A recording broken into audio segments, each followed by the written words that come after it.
I didn't learn the truth because someone loved me enough to sit me down and tell it gently. There was no careful conversation, no trembling confession wrapped in remorse. I learned it because my aunt thought I was asleep and because people are careless when they think no one is listening. It was late August, the kind of afternoon where the heat presses against the windows and makes the air feel heavy with things unsaid. We were at my grandmother's house, the yellow brick one that had hosted every holiday of my life. The curtains were half drawn, sunlight cutting the room into pale gold stripes. The ceiling fan spun lazily above me as I stretched out on the old floral couch. The television murmured in the background, some game show my grandmother loved. I remember thinking how ordinary everything felt. I remember thinking how safe. I was drifting somewhere between sleep and awareness when I heard my name spoken in the kitchen, not loudly, not urgently, just carefully, like it had weight. She still doesn't know? That was my Aunt Marlene's voice, sharp and impatient as always. I didn't move. Something about the tone made my body go still before my mind understood why. My mother answered in a low voice that sounded stretched thin. No. And she doesn't need to. The words slid into me like cold water. Doesn't need to know what. My eyes stayed closed, my breathing slow, because instinct told me this was a door that would shut if I revealed I was awake. The house creaked softly, dishes clinked, cicadas screamed outside. Everything else was normal. "You really think she won't figure it out?" Marlene pressed. "Especially now." The word now lingered in the air like a warning siren. My heart shifted its rhythm, thudding harder against my ribs. There was a scrape of a chair, then my mother exhaled slowly. "We've managed this long." Managed. That wasn't a word you used for birthday surprises or minor misunderstandings. You managed crises. You managed damage. I felt the first thread of fear tighten in my chest. My grandmother hummed faintly in the background, oblivious or pretending to be. "She deserves to know," Marlene said again, softer this time but more certain. My mother's reply came quick and tense. "After everything that happened? You want to talk about what she deserves?" The room seemed to shrink around me as the silence thickened. I focused on the sound of the ceiling fan, steady and mechanical, trying to anchor myself. Then Marlene said something that cracked my world open. "You saw the letter. It's not speculation anymore." Letter. My pulse roared in my ears. I pictured envelopes, handwriting I didn't recognize, secrets folded into paper. My mother's voice sharpened. "I burned it. Burned it. You don't burn things that are harmless. You burn proof. You burn things that threaten the story you're trying to keep intact." I felt my stomach drop as if the couch beneath me had vanished. "She's not even his," Marlene said quietly, and the words didn't just land, they detonated. The television audience laughed on cue at some joke I couldn't hear. Outside, a car passed down the street. Life continued, indifferent to the way my reality had just split. Not even his. My mind raced through memories of the man I had called Dad for 26 years. His deep laugh, the way he squeezed my shoulder when he was proud, the smell of motor oil on his hands. I waited for my mother to deny it, to scoff, to correct her sister. Instead, I heard her hiss, "Lower your voice." That was confirmation enough. "So it's true," Marlene said. There was no accusation in her tone now, only inevitability. My mother didn't answer directly, and that silence said everything. I felt as if I were floating outside my own body, watching this scene from somewhere near the ceiling fan. "If this comes out, it will destroy him," my mother whispered. "Destroy him, not us, not me, him." That detail lodged in my chest like a shard of glass. Whatever this secret was, it wasn't about protecting me. It was about protecting the man who might not even be my father. I had spent my whole life believing family meant shared blood and shared loyalty. Now both felt negotiable. "She looks like him," Marlene insisted, almost pleading. "You can't deny that." My mother gave a small, bitter laugh. "Timing matters more than faces." Timing. I did the math without meaning to. Dates, anniversaries, the year I was born. I tried to remember if there had ever been a gap, a story that never quite lined up. "I made a choice," my mother said finally, her voice heavy but firm. I did what I had to do to keep this family together. A choice. That word echoed louder than the rest. Someone had chosen my reality for me. Someone had decided that ignorance was kinder than truth. Footsteps approached the hallway and panic flickered through me. I let my arm slide off the couch as if I were shifting in sleep.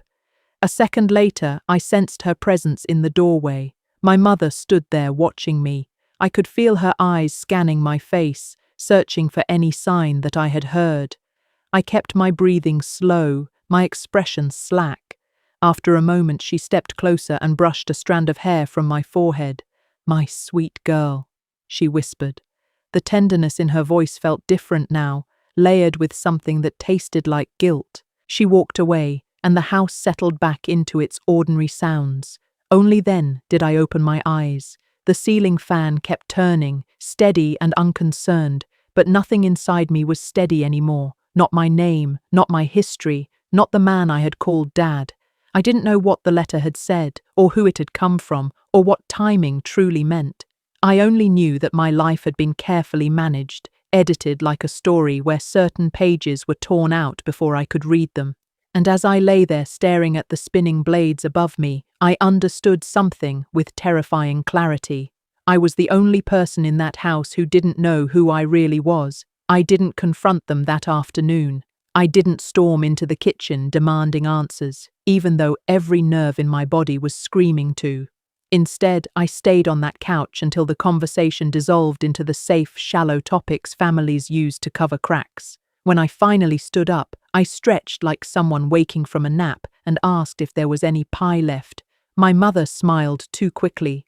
My aunt studied my face a second too long. If they suspected I had heard anything, they didn't show it.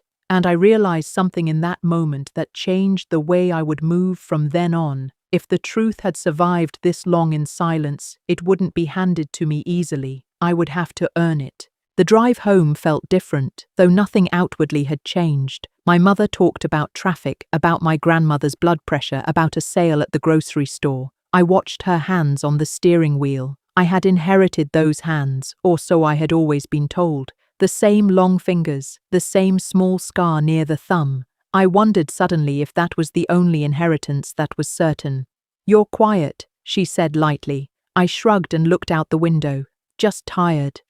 It wasn't a lie. The kind of exhaustion that comes from discovering your life may not belong to you is bone deep. That night, I pulled out old photo albums from the hallway closet. They were thick and dusty, corners worn soft from years of being opened and closed. I spread them across my bed like evidence in a courtroom. There I was at 5, sitting on my father's shoulders at the county fair. There at 10, grinning with a gap-toothed smile, while he held up a bike he'd just assembled. There at 16, standing awkwardly between my parents at a school awards ceremony. We looked like a family. We looked whole. I searched for signs of distance, of doubt, of something forced. But photographs are masterful liars. They freeze moments, not truths. I studied my father's face in every image, comparing it to mine in the mirror. The same dark eyes, the same slope of nose. Or had I only believed that because I'd been told to? Confirmation bias is powerful. If you grow up hearing you look like someone, your brain obliges. It stitches similarities where there may be none. I zoomed in on a picture from my high school graduation. His arm was around me, pride unmistakable. Was it real, or was it relief that no one had questioned the narrative? My chest tightened at the thought. If he knew, had every hug been layered with deception? Sleep didn't come easily. My mind replayed the words over and over. She's not even his. Timing matters more than faces. I burned it. The letter haunted me most. Who sent it? What did it prove? And why now? Marlene had said, especially now. That suggested something had shifted recently, something that made the secret unstable. I thought about the last few months. My father had been distant, quieter than usual. He and my mother argued more often behind closed doors. I had chalked it up to stress. Now I wasn't so sure. The next morning, I called in sick to work. I told my boss I had a migraine, which wasn't entirely untrue. My head felt like it was full of glass. Instead of staying home, I drove to my parents' house. They were both at work, which meant I had a narrow window. My key still worked. The familiarity of the hallway felt surreal, like I was trespassing in a museum of my own childhood. I went straight to my father's office. He kept important documents in a locked filing cabinet, but he was predictable. The spare key was taped inside the bottom drawer of his desk. It had been there since I was a teenager. My hands trembled as I unlocked the cabinet. Insurance papers, tax returns, mortgage statements. I sifted through folders carefully, trying to leave everything exactly as I found it. No letter, no hidden envelope. I moved to my mother's desk in the bedroom. She was less organized, but more sentimental. Old birthday cards, receipts, church bulletins. Then, tucked inside a hardcover Bible on her nightstand, I found something that made my breath hitch. A thin stack of photocopied papers, folded twice. Not the original letter, but something close enough. The top page was a lab report. I recognized the format immediately: DNA paternity analysis. My vision blurred for a second before snapping back into focus. Names were blacked out with thick marker, but dates were visible. The test had been conducted 26 years ago, weeks before I was born. My throat went dry. Beneath the redacted names was a single line that mattered more than anything else. Probability of paternity, 0%. Excluded, excluded. The word felt clinical, detached, but it detonated just as violently as my aunt's whisper the day before. I wasn't guessing anymore. I wasn't paranoid. I wasn't misinterpreting overheard fragments. There it was in sterile font. Science had confirmed what my family had buried. The man who had raised me was not my biological father. I sank down onto the edge of the bed, the papers shaking in my hands. 1,000 memories collided with this new fact, and none of them rearranged themselves neatly. He had been there for every scraped knee, every school recital, every heartbreak. Biology hadn't made him show up, choice had, and yet he had also chosen silence. He had chosen to let me build my identity around a truth he knew wasn't complete. That betrayal cut differently. It wasn't absence, it was omission. I folded the papers back exactly as I had found them and returned everything to its place. As I locked the filing cabinet and stepped back into the hallway, I caught my reflection in the mirror. I looked the same eyes, same mouth, same familiar face, but now it felt like a mask I had been wearing without knowing it. I had spent 26 years answering the question, "Who are you?" with confidence. Daughter, only child, carbon copy of my dad. Now the first answer felt unstable. Driving home, I didn't cry. Not yet. Shock has a way of numbing you before it lets you feel. Instead, a different emotion began to take shape beneath the surface. Determination. If the truth had been hidden this carefully, there was more to it than a single lab report. Who was my biological father? Did he know I existed? Was I the result of an affair, a mistake, a choice my mother regretted? The questions multiplied faster than I could contain them. By the time I pulled into my driveway, one thing was certain. I could pretend I hadn't seen those papers, just like I had pretended to sleep on my grandmother's couch. I could let them keep managing the story, or I could confront it head-on and risk blowing up everything we had left. The old version of me might have chosen comfort, the girl who believed families were fragile and secrets were necessary. But that girl had disappeared the moment I read the word excluded. This wasn't just about biology anymore, it was about ownership of my own narrative, and I was done being the last person in the room to know who I was. I didn't confront them that afternoon, even though every instinct in me wanted to march into the kitchen and demand the truth. Instead, I stayed still until the conversation dissolved into safer topics, the kind families use to smooth over cracks. When I finally stood up, I stretched and rubbed my eyes like I had just woken from a nap. I asked if there was any pie left, keeping my voice light and ordinary. My mother smiled too quickly, the corners of her mouth tight. My aunt looked at me a second longer than usual, as if searching for something in my face. If they suspected I had heard them, they didn't say it. The rest of the visit passed in careful normalcy, but beneath every word, I felt the hum of something unstable. I understood then that if the truth had survived this long, it would not be handed to me gently. The drive home felt heavier than the humid air outside the car. My mother talked about small things, grocery sales and church meetings, like nothing had shifted. I watched her hands on the steering wheel and wondered how many secrets those hands had carried. Every red light felt longer than usual, every silence sharper. When she asked why I was so quiet, I shrugged and said I was tired. That much was true, though not in the way she thought. The kind of exhaustion that follows the collapse of certainty is different from physical fatigue. It seeps into your bones and changes the way you sit inside your own skin. I looked at her profile and tried to read it differently. Was there guilt there, or just fear of what might unravel? I didn't recognize the woman beside me in the same way anymore. That night, I pulled down the old photo albums from the top shelf of my closet. They were thick with plastic sleeves and fading ink, heavy with history I had trusted completely. I spread them across my bed like pieces of evidence. There were pictures of me as a baby in my father's arms, his smile wide and proud. There were birthday parties, school recitals, vacations at the lake. In every frame, we looked like what we claimed to be, a whole family. I studied our faces side by side, looking for confirmation of what I had always believed: the same dark eyes, the same stubborn chin, the same crooked smile. Or had I imagined those similarities because I needed them?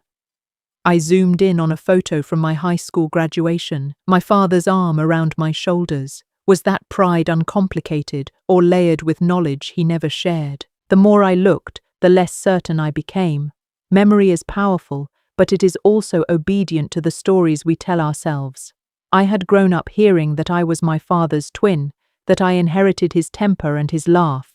I had repeated those claims with confidence, weaving them into my identity. Now I wondered how much of that was suggestion. If you tell a child something long enough, it becomes truth in their mind. I closed one album and opened another, searching for some crack in the timeline. Was there a period when my parents seemed distant? A gap that I had overlooked? Everything appeared seamless, but I knew better now. Seamless does not mean honest. It often means carefully maintained. Sleep barely touched me that night. I lay awake, replaying the words I had overheard. She's not even his. I burned it. Timing matters more than faces. Each phrase looped through my mind, sharp and relentless. The letter haunted me most, the idea that proof had once existed in ink and paper. Someone had written something that threatened the structure of my life, and my mother had chosen fire over explanation. I wondered what it had said, who had sent it, and why it surfaced now. My aunt's voice echoed again in my head, especially now. That implied change, movement, something new. Secrets tend to resurface when circumstances shift. I tried to pinpoint what had shifted recently, but the answers felt just out of reach. By morning, I knew sitting still would drive me insane. I called in sick to work, claiming a migraine, and drove straight to my parents' house. They were both at their jobs, which gave me a narrow window of privacy. My key still fit the lock, the familiar click sounding louder than it ever had. Walking inside felt like stepping into a museum dedicated to my childhood. The hallway photos, the faint scent of coffee, the quiet hum of the refrigerator, everything was exactly as it had always been, which somehow made it worse. I wasn't looking for drama anymore. I was looking for confirmation, and confirmation rarely sits in plain sight. I started in my father's office, where important documents were kept in a locked filing cabinet. I knew where he hid the spare key. He had never been as discreet as he believed. My hands trembled as I unlocked the drawer and flipped through the folders. Tax returns, insurance policies, mortgage papers, all ordinary, all legitimate. I moved carefully, aware that even a slight disruption could expose me. There was no obvious letter, no envelope marked urgent. I closed the cabinet and stood there for a moment, listening to the quiet house. Then I went to my parents' bedroom, where my mother kept her own small desk. If anyone preserved sentimental secrets, it would be her. Her drawers were cluttered with birthday cards, old receipts, church programs, and folded scraps of paper. I sifted through them slowly, trying not to leave evidence of my search. Inside the nightstand, tucked into a hardcover Bible, I found something different. A thin stack of photocopied papers, folded twice, hidden but not destroyed. My pulse quickened as I unfolded them. The top page was unmistakable, a laboratory report, sterile and clinical. DNA paternity analysis.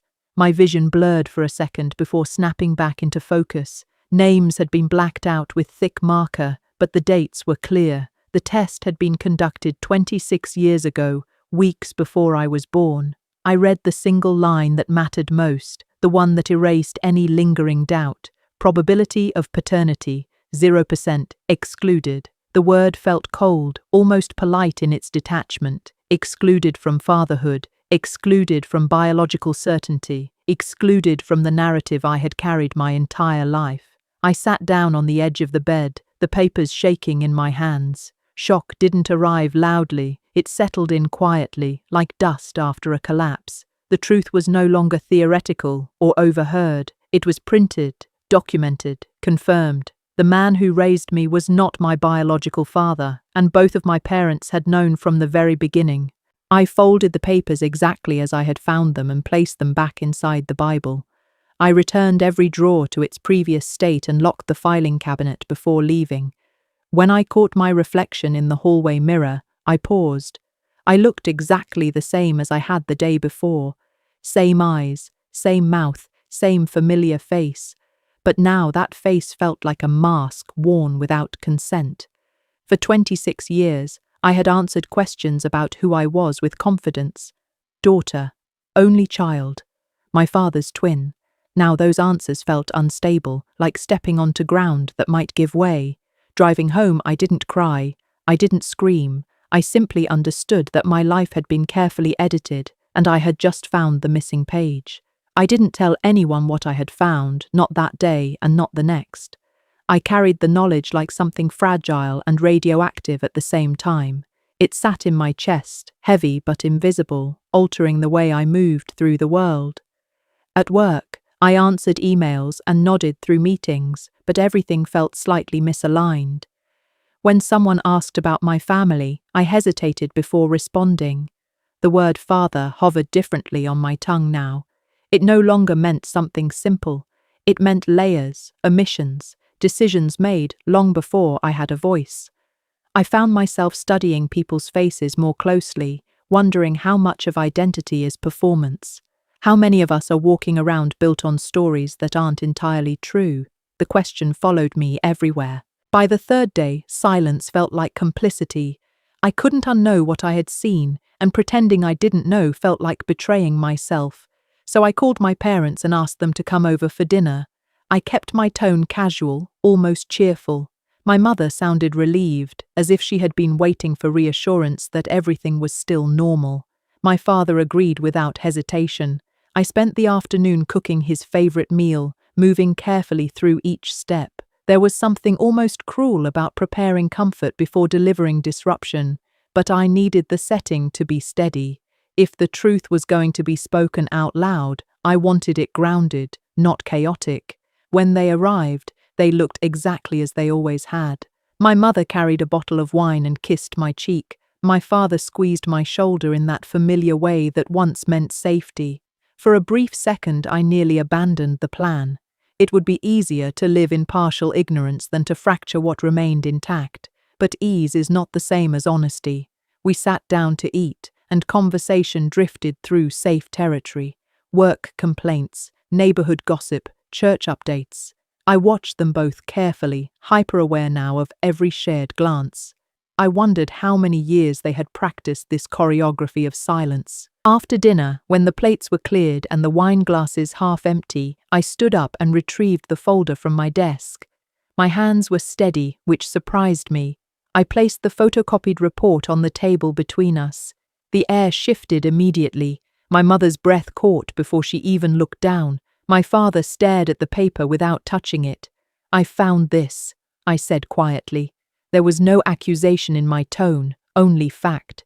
For a long moment, neither of them spoke. The quiet felt dense, like something physical pressing against us. My father reached for the paper first. He scanned it slowly, jaw tightening as if he were reliving the moment he had first read it decades ago. My mother didn't look at the report.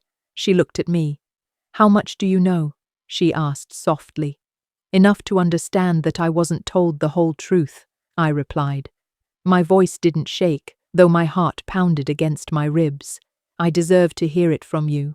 The words felt firm but not cruel. This wasn't about punishment, it was about clarity. My father leaned back in his chair and rubbed his forehead.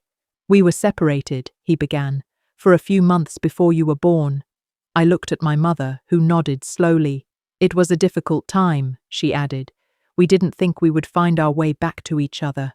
The explanation sounded rehearsed, like something they had told themselves many times. "And during that time," I prompted gently. My mother's eyes filled with tears, but she didn't look away. "I met someone," she said. The simplicity of the statement carried more weight than any dramatic confession could have. "It wasn't meant to last," she continued. "It was a mistake made in loneliness." I didn't interrupt, even though part of me bristled at the word mistake. I was the outcome of that mistake. "When I found out I was pregnant, I told him," she said. "He didn't want to be involved." My father's voice entered then, steady but edged with old hurt. "We did the test before you were born," he said. "The results were clear." I swallowed, though I already knew what he meant. "And you stayed," I said. He nodded. "Yes, because you were never a mistake to me." The words landed with a complicated warmth. Choice, commitment, those were powerful things, but they didn't erase omission. "Why didn't you tell me?" I asked. My mother reached for my hand, and this time I let her. "We thought we were protecting you," she said. "From rejection, from confusion, from the possibility that you'd go looking for someone who didn't want to be found." "That wasn't your decision to make for me," I replied, not angrily but firmly. My father met my eyes. "You're right," he said. The admission surprised me. There was no defensiveness in it, only acceptance. "We were afraid that telling you would change the way you looked at us," he added. I considered that carefully. The truth was, it had, but not in the way they feared. I didn't see monsters across the table. I saw flawed people who had made a choice and carried it for years. "Does he know about me?" I asked finally. My mother hesitated only a second. "Yes," she said. "He signed away his rights before you were born." The finality of that statement cut deeper than I expected. It meant I had been deliberately excluded from someone's life before I had even entered it. "Is he alive?" I asked. "Yes," my father answered, "and he lives here." The proximity startled me more than anything else. The idea that my biological father had been walking the same streets all these years felt surreal. "I want his name," I said quietly. My mother's instinct was to resist, but she stopped herself. My father stood up, walked to the kitchen counter and grabbed a pen. He wrote the name on the back of an old receipt and slid it toward me. I stared at the unfamiliar letters. They meant nothing and everything at once. This was the man whose DNA shaped half of me, the man who had chosen absence. I folded the paper carefully and placed it in my pocket. "I'm still your dad," my father said softly as they prepared to leave. I nodded. "You are," I replied, "but now I need to know the rest of the story." I didn't look up his name that night. I could have. It would have taken less than a minute to type it into a search bar and begin unraveling whatever version of him existed online. But some part of me needed space between knowing and acting. The receipt with his name on it sat on my kitchen counter, weighted down by my keys, as if it might float away if left unattended. I walked past it several times, each glance tightening something in my chest. The name felt foreign, like a word in a language I was supposed to understand but didn't. For 26 years, I had lived without it. Now it pulsed quietly at the center of everything. The next morning, curiosity overpowered hesitation. I sat at my desk, opened my laptop, and typed the name slowly, letter by letter. The search results populated instantly. A LinkedIn profile, a business website, a few old news articles. He wasn't a mystery figure living in shadows. He was ordinary, visible, documented. He owned a small construction company in the city. There was a headshot attached to one of the articles, taken at some local business award ceremony. I stared at the image longer than I meant to. He looked normal. Mid-50s, broad shoulders, salt and pepper hair, a smile that didn't quite reach his eyes. I clicked on another photo, this one from a company picnic posted on social media. He stood with a group of employees, arms slung casually around a younger man who resembled him closely. My breath caught. A son, maybe. The resemblance was obvious in a way that made my stomach twist. Same jawline, same posture. The comments beneath the photo congratulated him on building a family business. The word family felt almost mocking. I studied his face, searching for pieces of myself. The curve of his nose looked faintly familiar. Or maybe I was projecting again, trying to stitch connections where there might be none. Scrolling further, I found an address listed on a public directory. He lived less than 20 minutes from my apartment. The proximity felt surreal, like discovering a hidden room inside a house you've lived in your whole life. All those years of crossing streets and standing in grocery lines, and I could have been standing behind him without knowing. The thought unsettled me more than outright distance would have. If he had moved across the country, it would have implied escape. Staying nearby suggested indifference. It suggested that knowing I existed hadn't changed his geography at all. For the rest of the day, I functioned on autopilot. I answered emails, returned calls, nodded through conversations, all while his face hovered in my mind. I found myself wondering about the details no website could provide. Did he ever think about me? Did he ever calculate my age on my birthday? Did he drive past my high school at graduation time, aware that somewhere in that crowd I might be standing? Or had I been neatly compartmentalized, a closed chapter filed away decades ago? The not knowing gnawed at me more than anger would have. That evening, I drove past the address I had found online. I didn't plan to stop, I just needed to see it, to confirm that it existed outside the abstract. The house was modest, but well maintained, with a trimmed lawn and a basketball hoop in the driveway. A pickup truck was parked out front, company logo printed neatly on the side. I slowed as I passed, my heart hammering in my ears. A teenage boy was shooting hoops alone, earbuds in, unaware of the car creeping by. I wondered if he was the younger version of the man in the picnic photo. I wondered if he knew he might have a half-sister driving past his house. I didn't park. I didn't get out. I circled the block once, then twice, memorizing the shape of the house. The windows were dark except for one in the front room. A silhouette moved briefly across the light. My breath caught involuntarily. Was that him? The man who had signed away his rights to me before I was born? The idea that he was inside, perhaps eating dinner, perhaps laughing at something on television, felt almost absurd. My existence had once been a question mark in his life. Now I was a fully formed person, standing just beyond the perimeter of his awareness. Driving home, I felt an unexpected wave of grief. Not rage, not bitterness, but something quieter and heavier. I had grown up with a father who chose me, and I had never lacked love. Yet there was still a hollow space where origin should have been. Biology is not everything, but it is something. It is the thread that connects you backward through generations you've never met. Without it, part of your story feels footnoted.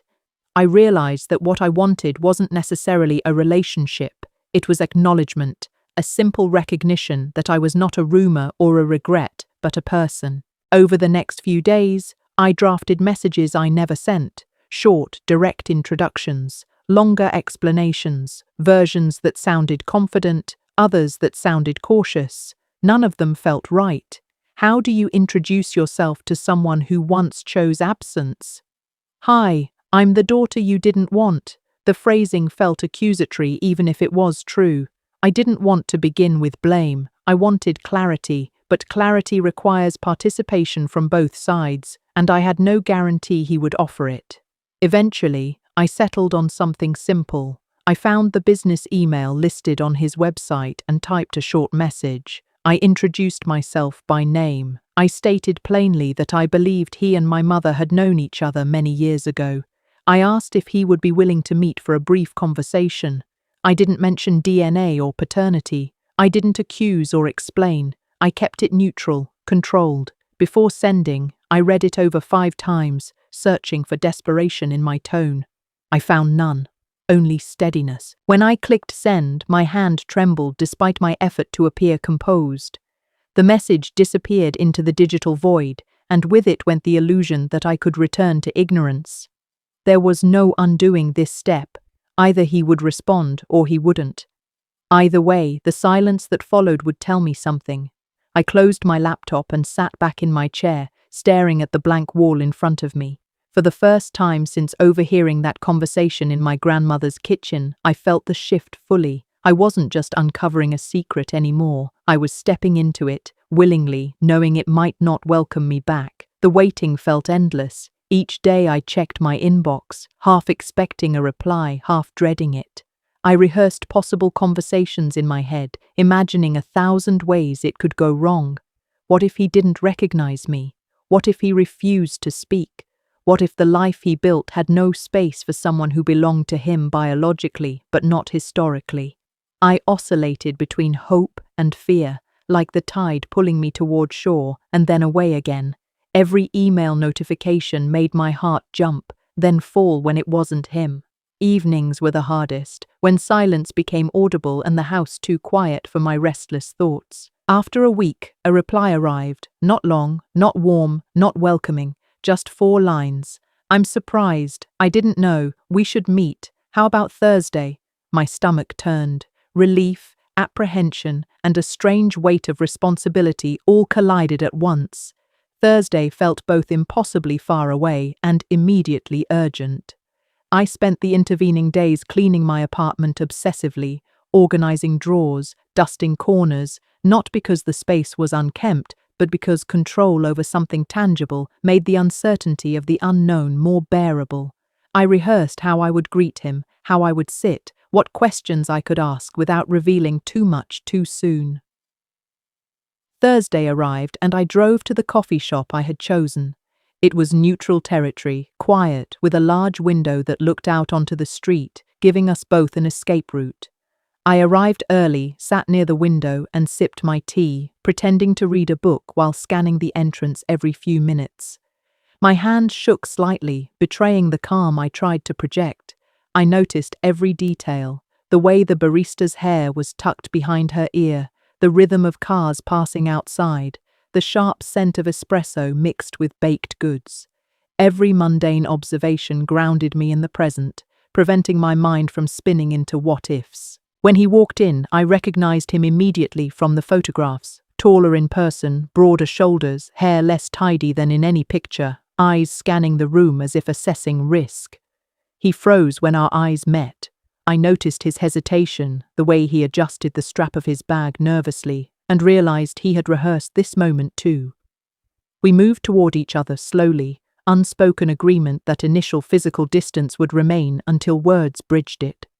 I felt a rush of emotion I hadn't anticipated. Recognition, yes, but also something darker, sharper, a prickling sense of betrayal that had been quietly simmering for years. We sat down, the table between us suddenly a chasm both literal and figurative. I studied him, noting the curve of his jaw, the way his hands gripped the menu, the tension in his shoulders. "Thank you for meeting me," I said quietly. He nodded, voice low. I wasn't expecting this." I swallowed, resisting the urge to fill the silence with apologies or justifications. Silence itself was a tool. It demanded acknowledgement without confrontation, forcing the other party to engage with the gravity of what had been left unsaid for decades. My breath steadied, heart slowing. The moment was tense, but it was mine to occupy. I began with neutral questions, small talk about the city, mutual acquaintances, nothing personal. I watched him relax slightly, the tension in his hands loosening. Then I transitioned. "I know who you are," I said carefully. His eyes narrowed slightly, cautious but attentive. "I know about our connection. I need to understand the truth from you." He inhaled sharply, as if the weight of the moment finally registered. "I never knew," he began, voice thick. I didn't know I had a child." There was sincerity, but also confusion, fear of the unknown. I nodded slowly. "I didn't come here to accuse," I said. "I came to know, to understand what you knew and when." His jaw tightened. I can explain," he said. And then, for the first time in decades, he began. He told me about the months with my mother, his own confusion and youthful indecision, the periods of absence, the moments of fear, the legal decisions he had made without understanding consequences. He spoke haltingly, sometimes rambling, sometimes precise, each word revealing both regret and ignorance. I listened, absorbing, passing, not yet reacting. Every revelation filled gaps I hadn't known were there. For years I had imagined his life, speculated on motives, created scenarios. Now those assumptions were being replaced by raw human complexity, messy, contradictory, and profoundly real. Halfway through the conversation, he paused. I could see him struggling with the enormity of what he had never known and the enormity of what I represented now. "I don't even know where to start," he admitted, eyes downcast. "Start anywhere," I replied. "Start where you can be honest. I can handle the rest." The tone of my voice surprised him. It was calm, controlled, firm without being harsh. I realized I was setting boundaries by sheer presence and poise, teaching him, silently, that acknowledgement came first, and reconciliation would be optional. There was power in clarity, in the deliberate choice to be fully present without surrendering my autonomy. We spent hours in that coffee shop. Details emerged, legal documents, missed opportunities, choices made and avoided. I asked questions, recorded mental notes, pieced together a story that had been fragmented by omission. He answered hesitantly at first, then with more confidence as the narrative took shape. I noticed how he flinched at certain words, how his voice shook when he mentioned my mother, how his hands betrayed internal conflict. I could feel him processing not just the existence of a daughter, but the consequences of absence and the complexity of re-entry into someone's life decades removed. Eventually, he looked up at me, eyes tired but clear. "I don't know what to do now," he admitted. "I feel like I've been given a second chance I don't deserve." I leaned forward slightly, careful not to close the distance too abruptly.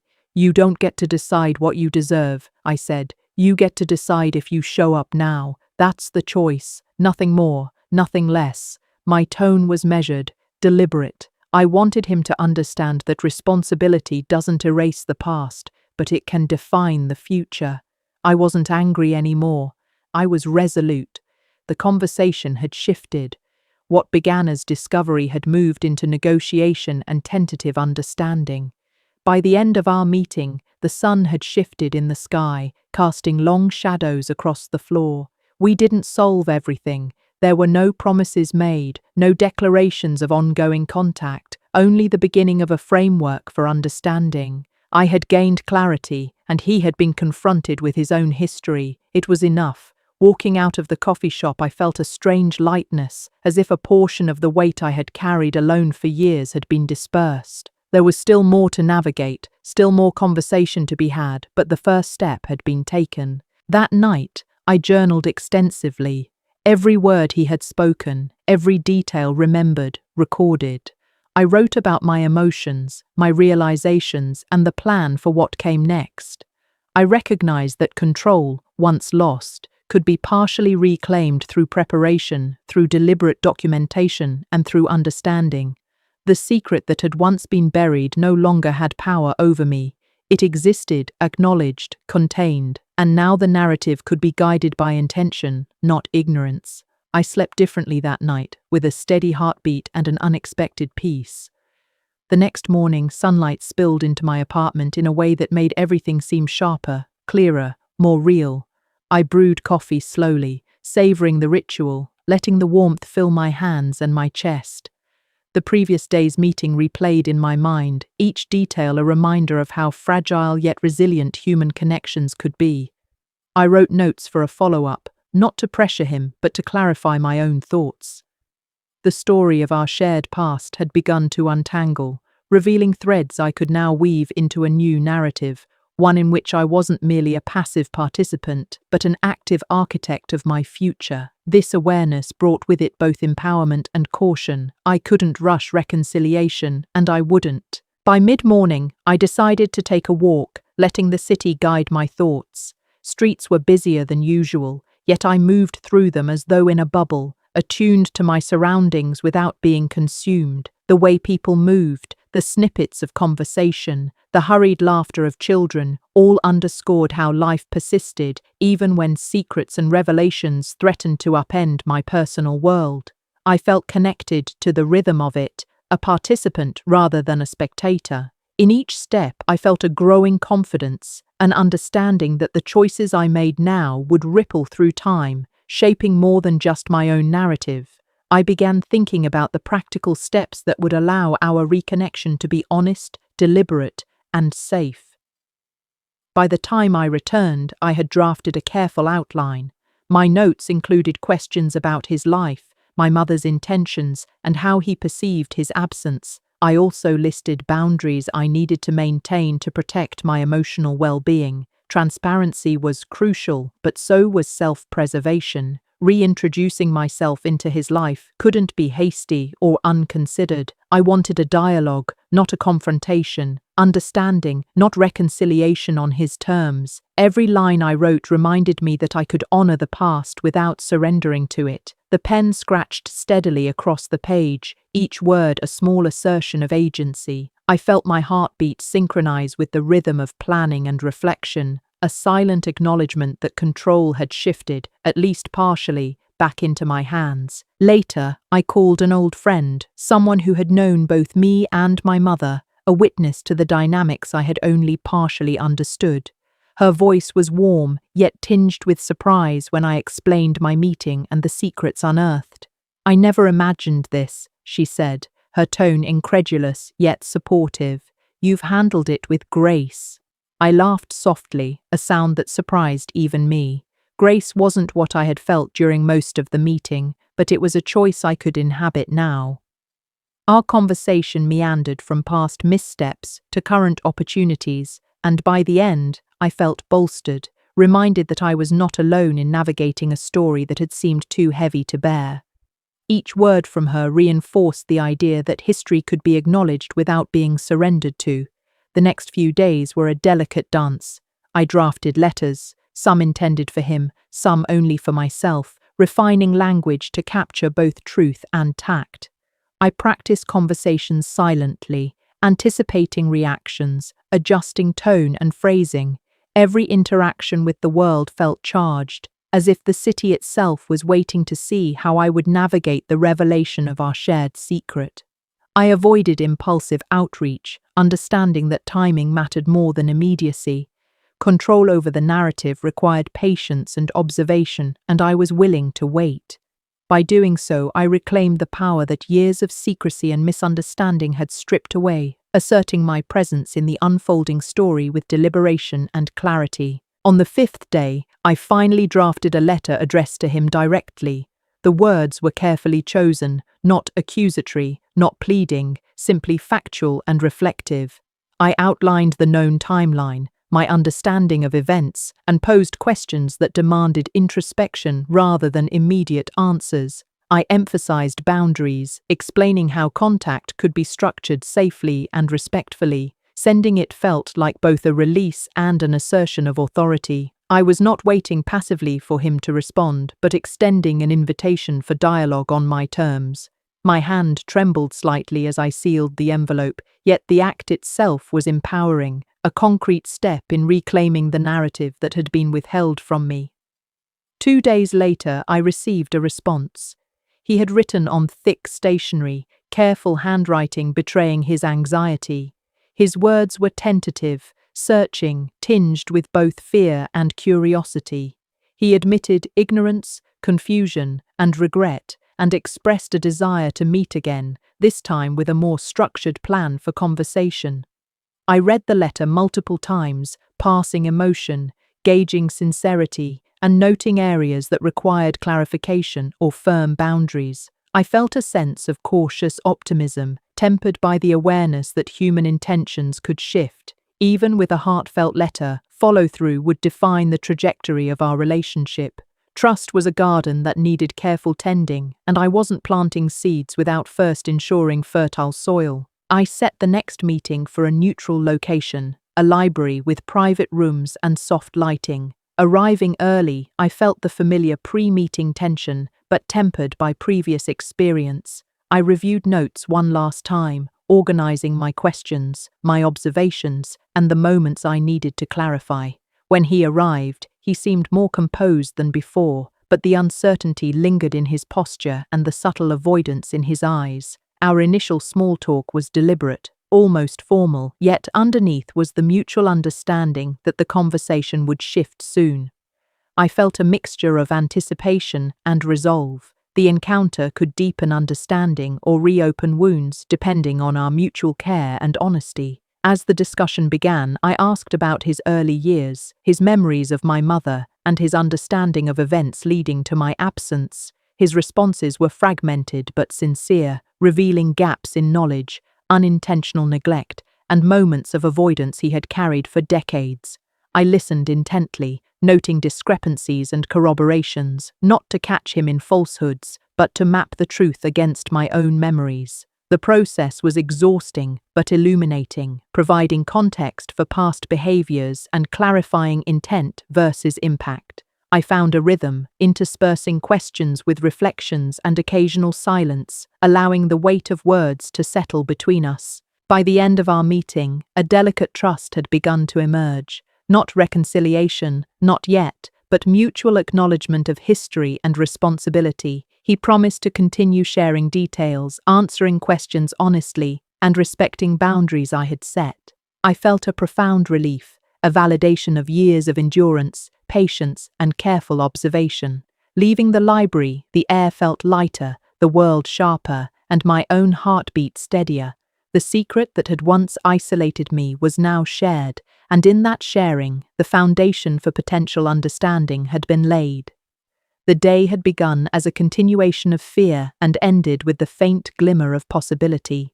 The days following our library meeting settled into a rhythm, each morning carrying the soft hum of anticipation. I spent my hours cataloguing old photographs, letters, and mementos, piecing together the timeline of a family history that had been fractured by omission and misunderstanding. Every item told a story, a fragment of truth waiting to be aligned with the narratives we had uncovered. I created folders, meticulously labeling each, writing notes in the margins, sometimes laughing softly at memories once painful, now tinged with clarity.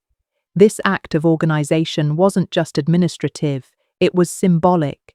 I was reclaiming control, asserting that the past could be acknowledged on my terms, without distortion, without fear. Afternoons became walks through the neighborhood, familiar streets now imbued with new awareness. I noticed details previously overlooked, the way light hit the old oak at the corner, the pattern of bricks in the walkway, children playing tag, neighbors exchanging brief smiles. Each observation reminded me that life moved forward, that the world existed beyond my family's secret, and that I had a role in shaping the environment I inhabited. It was a lesson in perspective, how history and present could coexist without one suffocating the other.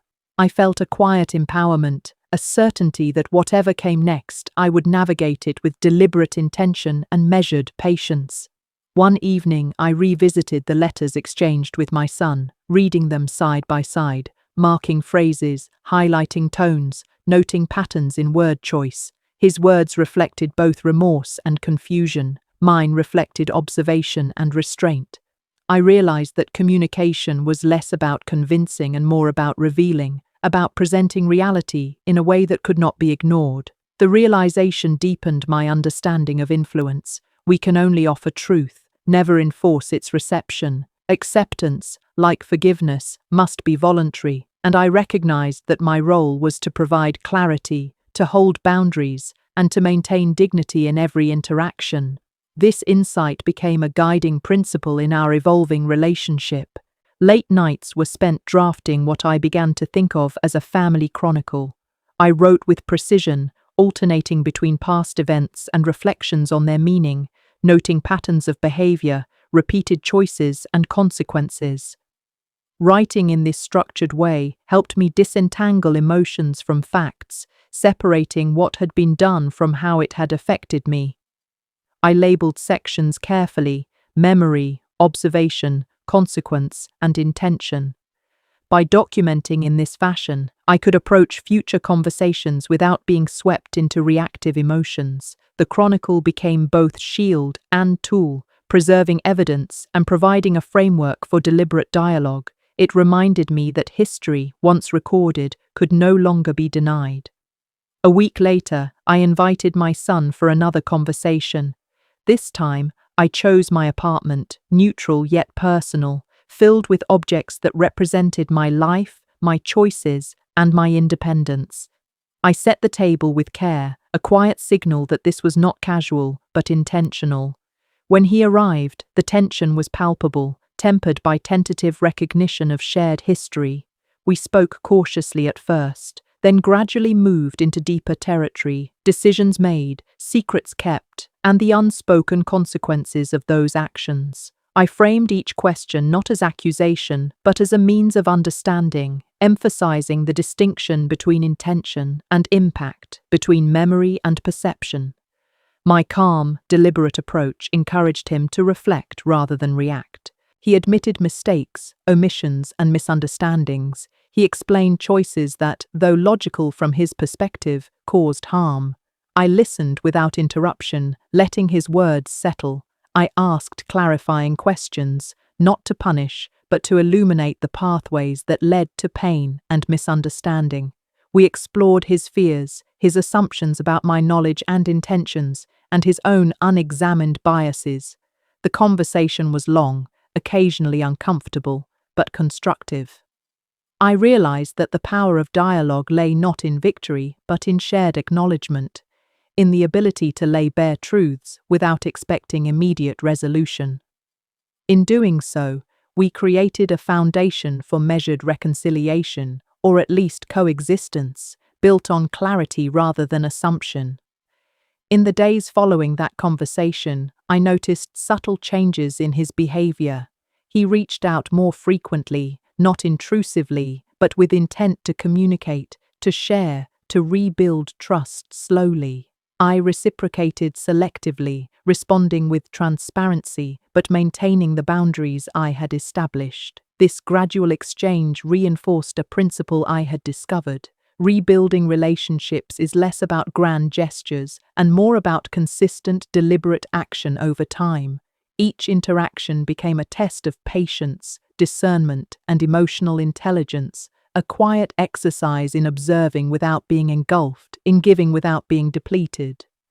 The slow cadence of communication allowed both of us to reassess, reflect, and adjust our expectations. During these weeks, I also focused on personal growth outside the family context. I enrolled in a creative writing class, revisiting skills I had set aside for decades, and immersed myself in projects that challenged and invigorated me. Painting, journaling, and even casual photography became vehicles for self-expression, helping me process the layers of emotion intertwined with family secrets. I discovered a renewed sense of identity, independent of my son or our shared history. Each creative act reinforced the principle that I could thrive beyond the narratives imposed upon me, that personal fulfillment need not be contingent on reconciliation or approval from others.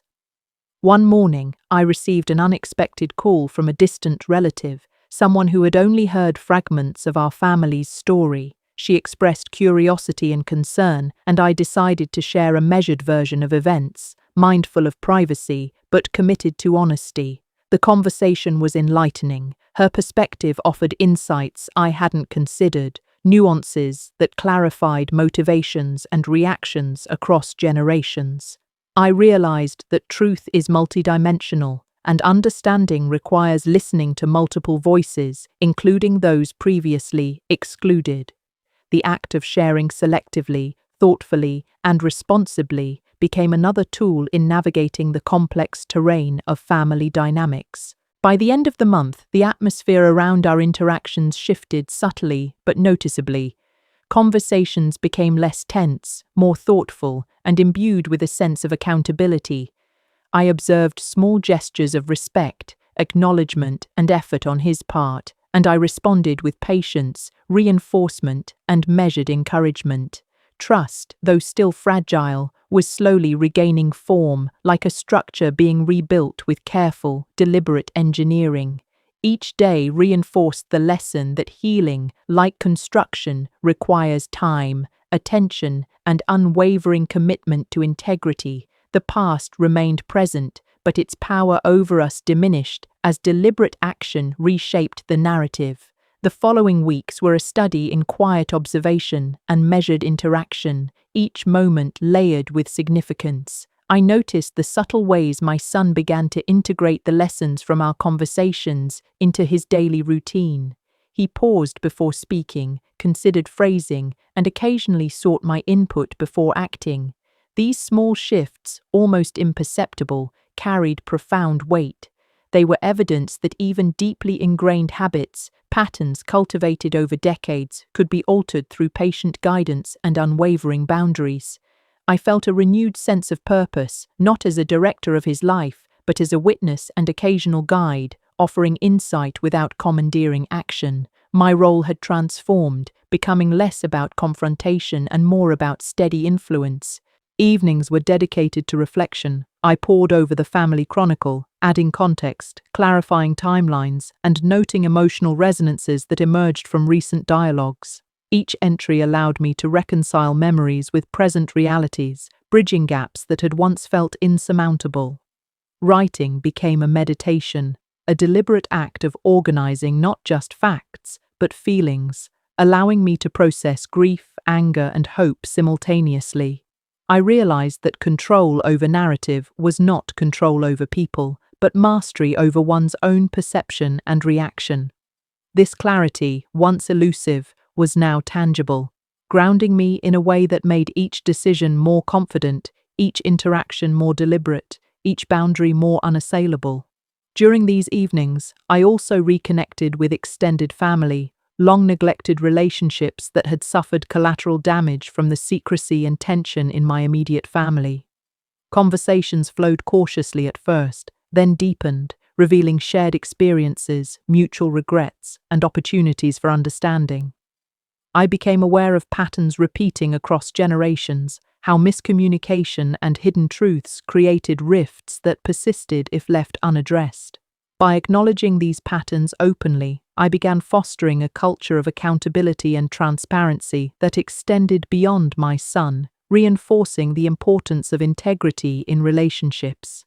Each reconnection was a deliberate step in reinforcing my role not merely as a participant but as a catalyst for clarity. On weekends, I devoted time to creative pursuits. Painting and writing became tools for exploring emotions I couldn't articulate in conversation. Colors, textures, and words allowed me to externalize feelings that had once been internalized, suppressed, or misdirected. Each completed canvas or written passage was a tangible manifestation of control over my own narrative, a declaration that I could create meaning even when the past felt fragmented.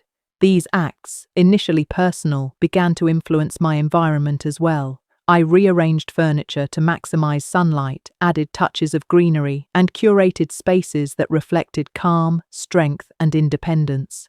My home became both sanctuary and statement, embodying resilience and autonomy. One Tuesday morning, he arrived unexpectedly, knocking gently at the door. I invited him in cautiously, aware that old dynamics could resurface. He apologized for intrusions and miscommunications, acknowledging patterns he had only recently recognized. I listened without judgment, allowing him to speak fully before responding. Our dialogue was structured but flexible, rooted in observation and honesty. I asked probing questions about his intentions, his understanding of consequences, and his commitment to change. His responses were measured, occasionally faltering, but always earnest. I felt cautious optimism. Trust, once broken, required sustained effort, but effort was visible, and that visibility mattered profoundly. Afternoons were dedicated to collaborative projects. We organized old family documents together, comparing recollections, verifying dates, and noting gaps. The exercise, though tedious at times, was therapeutic. It allowed us to engage without confrontation, to establish shared responsibility, and to anchor discussions in tangible evidence rather than emotions alone. I realized that reconciliation was not solely about conversation, but about building frameworks for accountability and transparency. Each document handled, each date clarified, was a brick in the foundation of a relationship rebuilt on clarity and intention. Evenings were often quiet, spent reading aloud together. Literature became a bridge, providing common ground and shared experiences beyond personal history. We discussed characters' motivations, choices, and consequences, drawing parallels to our own lives. These discussions, indirect yet profound, allowed us to explore ethical and emotional dimensions safely. They created a space where vulnerability was possible without risk of exploitation or judgment. Through literature, we discovered a new way of connecting, one rooted in empathy, critical thinking, and shared insight. Weekends occasionally included outings into the city. Museums, parks, and theaters became neutral grounds for interaction. Observing art or engaging with nature allowed conversation to flow more naturally, often revealing insights otherwise difficult to access. The shared experiences became a new narrative layer, one that neither erased the past nor ignored it, but enriched the context for understanding. I noted how he began to mirror subtle habits, pausing before speaking, acknowledging my contributions, demonstrating awareness of space and consent. These behaviors, small but consistent, marked tangible progress in a relationship previously defined by absence and secrecy. Late nights were spent planning future family initiatives. I envisioned gatherings that were inclusive yet structured, opportunities for extended family to engage without rekindling past tensions. I drafted frameworks for communication, defining acceptable boundaries, expected behaviors, and contingency plans for potential conflicts. I shared these plans cautiously with him, emphasizing collaboration rather than imposition. This strategic approach ensured that while the past informed decisions, it did not dictate outcomes. We were creating a culture of transparency, mutual respect, and accountability, built deliberately and thoughtfully, with space for mistakes, but without tolerance for neglect or disregard. By the end of the month, the atmosphere surrounding our interactions had shifted fundamentally. Trust, though still tentative, had stabilized. Conversations were increasingly honest, reflective, and constructive.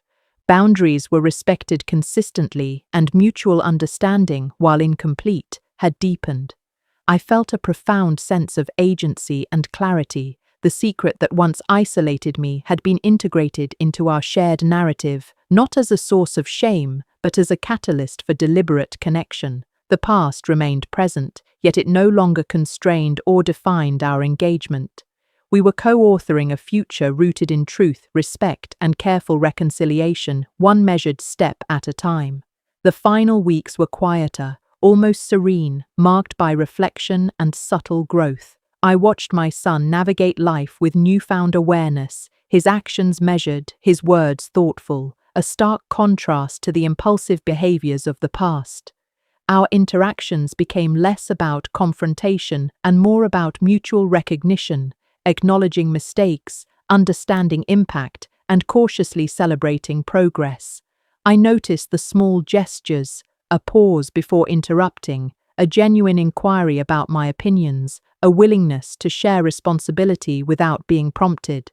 These shifts, though subtle, signified that change, once seeded, could flourish with patience and consistent reinforcement. I focused on my personal projects, pouring creativity into writing, painting, and journaling. Each act was a reclamation of voice and agency, a tangible affirmation that my life, shaped by decades of experience, could still evolve and thrive. I documented lessons, compiled insights, and created spaces for reflection that allowed both past and present to coexist without conflict. I shared some of these works selectively, not for validation, but to inspire understanding and connection, bridging gaps that had long been widened by secrecy and misunderstanding. Our home, once a symbol of tension and unspoken resentment, transformed into a space of calm and intentionality. Gardens flourished, rooms were organized for comfort, and personal touches reflected the resilience and independence I had cultivated. The environment became a silent teacher, demonstrating that order, beauty, and structure were reflections of inner clarity and strength. Each decision reinforced the principle that personal peace was not contingent on others' recognition, but on deliberate action and self-respect. Family gatherings, when they occurred, were navigated with clear boundaries.